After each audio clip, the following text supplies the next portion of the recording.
Hi everyone, welcome to Saba's Vibe, a place where we discuss love, light, and everything in between. I'm Saba Rob. Today I want to discuss this amazing trip that I took to Mount Shasta and all the lessons that I learned. I am so humbled and so ever grateful to the mountains. Let me begin. So this story begins on me deciding whether I should fly or not because it's quite a number of hours from Florida. Being a stage 3 cancer survivor, they had removed 16 lymph nodes during my surgery 16 years ago, which means I have to be very careful when I'm dealing with long plane rides or any elevation because I was diagnosed with lymphedema not too long after that.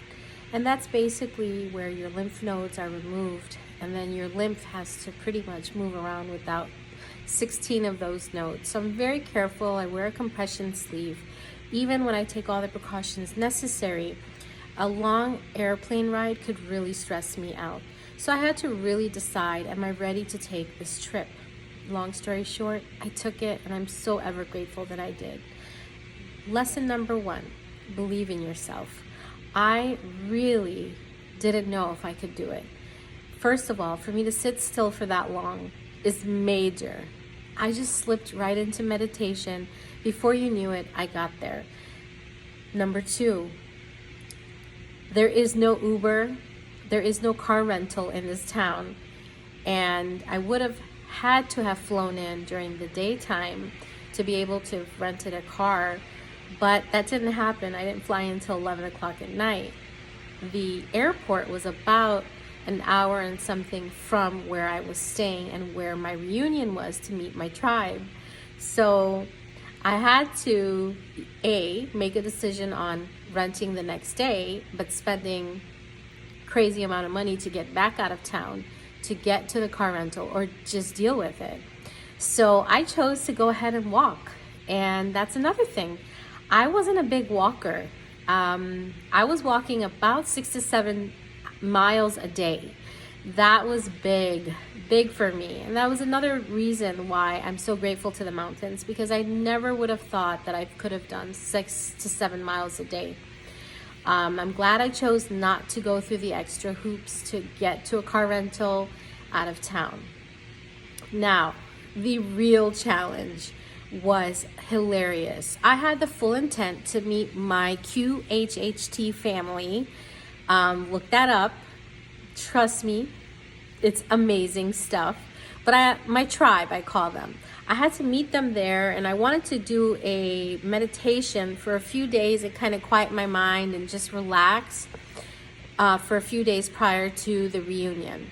So my intention was to just meditate and really become one with nature and really feel where I am and feel the magic that everyone talks about.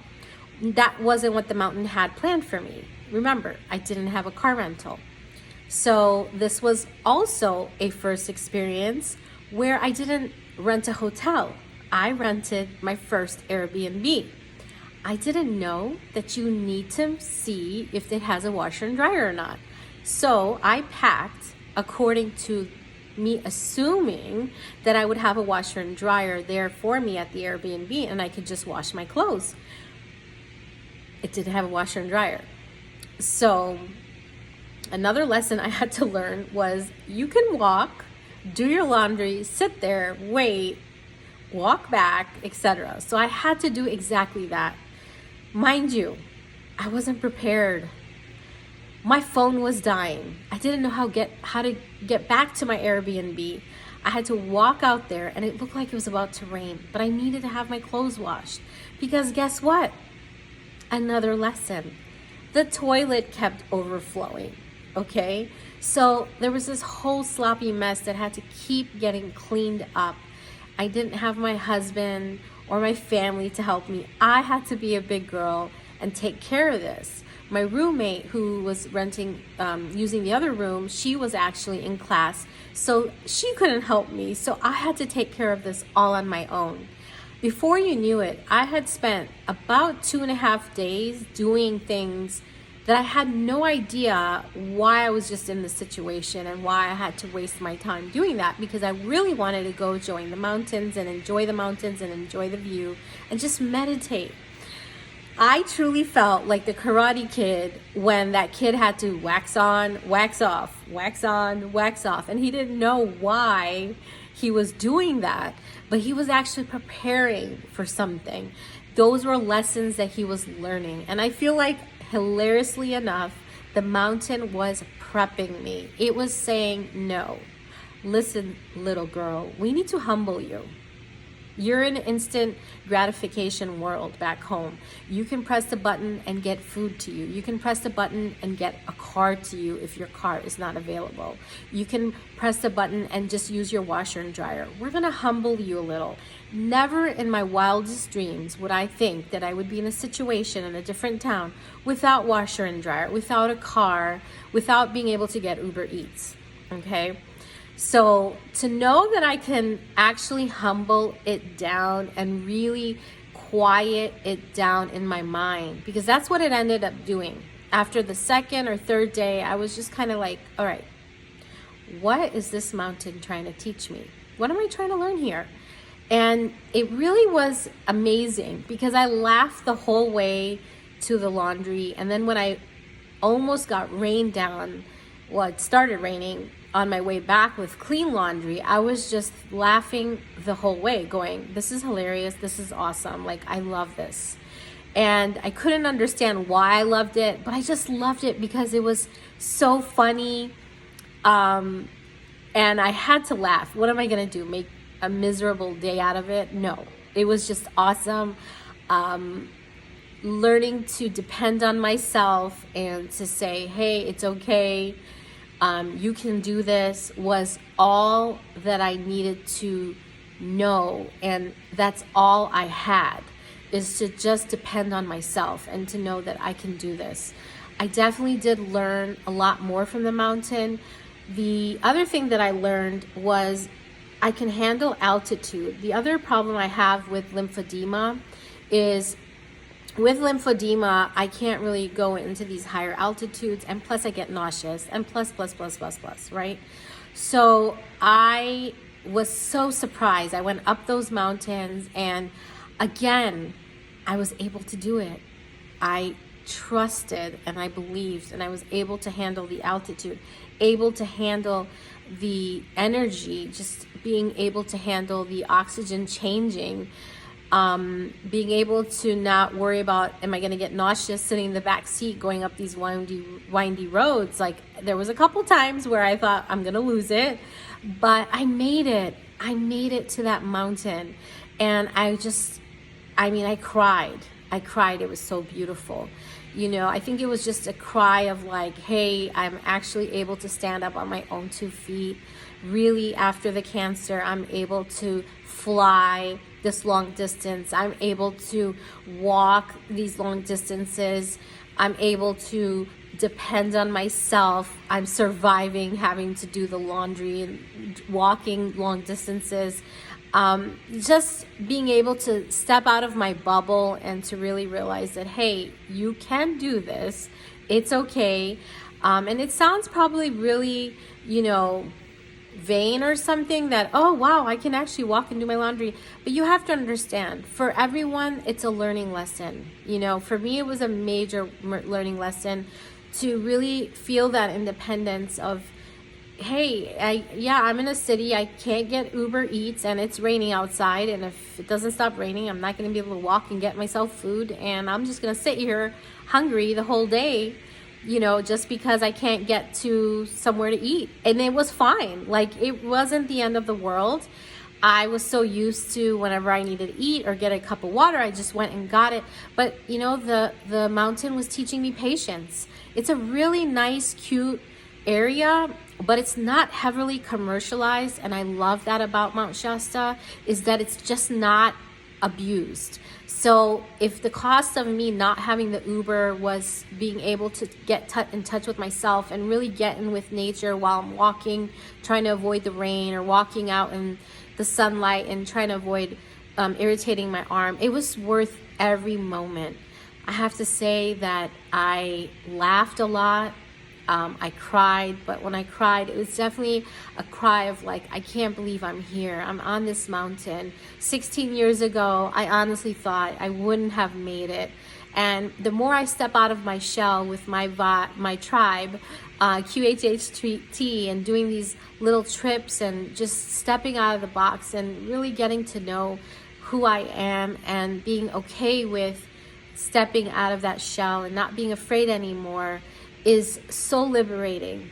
And I'm so ever grateful to the mountain, to God, for helping me step out of that shell. And now I want to talk about going to the mountain. So I went there twice. I went there with my best friend, Sue, and her and I went up to the mountain. First of all, the fact that I could climb up there, because it's a hike, the fact that I could hike up there was, a miracle in itself.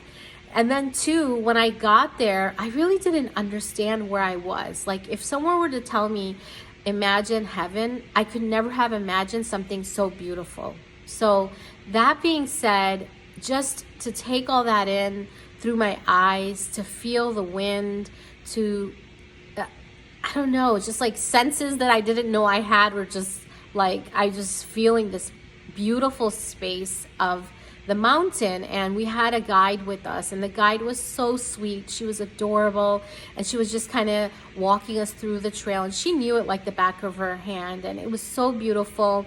And then in a distance we heard it was the drums in a distance, and I thought, Sue, do you hear that? And I looked at our guide and I said, do you hear that? Like, we heard this amazing, beautiful like drum, and it was just so rhythmic and just relaxing. And then we heard a flute. We don't know where the flute was coming from. And I just looked at them and go, this can't be happening. Like, what? Not only am I seeing beauty, I'm hearing beauty, I'm feeling beauty. And then to top it all off, a woman starts to sing. So I'm like, okay, I think I'm in heaven right now. Like, I couldn't have made this up in my mind. If someone said, hey, heaven could be anything that you can, I couldn't. It was that beautiful. Like, it was unimaginable. All of the beauty that we were just seeing and hearing, and it was just something that I could have never imagined. And I just cried. It was so beautiful. I cried. And then we went to this top where some of the locals know about. It's called the Three Sisters, and it's these three beautiful, majestic trees. And I, again, started crying. I bowed down to these trees because I don't know why. I was just like completely breathtaken by their majestic selves. I mean, they were just unreal. And I have to say, I'm so thankful for the mountain showing me and allowing me to let me see its beauty. And I'm here to tell you that definitely visit Mount Shasta. It's a beautiful town. Find your tribe. I found mine. They're amazing. And just being around everybody at QHHT was just so beautiful because everyone's just so loving and so respectful of space and just that mountain. It was such a beautiful experience, guys. I hope that you can make it out there. I hope that I get to visit there with my family and really just let them take it all in. It was so beautiful.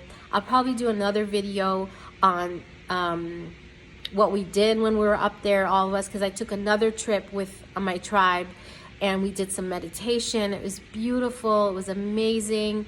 And I hope to really share that with you in the future. But guys, all I have to say is that anytime you're faced with any challenge, you have two choices.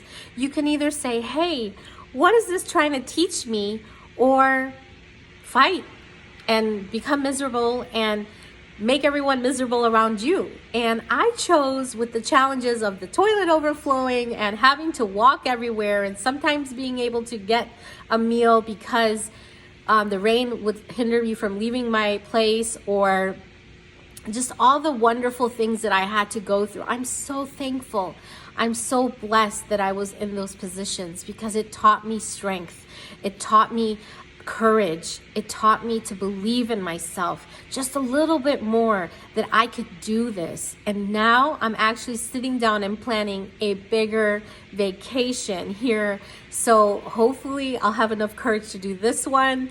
I think I will. Let's see. But guys, believe in yourself, love yourself, and remember, there's always something to be learned from any situation or any interaction that you're just not comfortable with at that moment.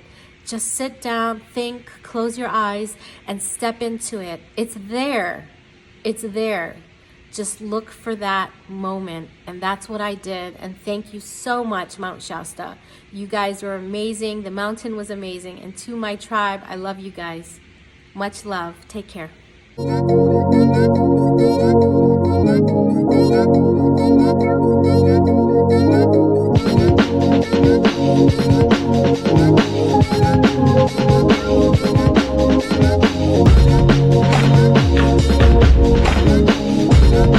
Thank you.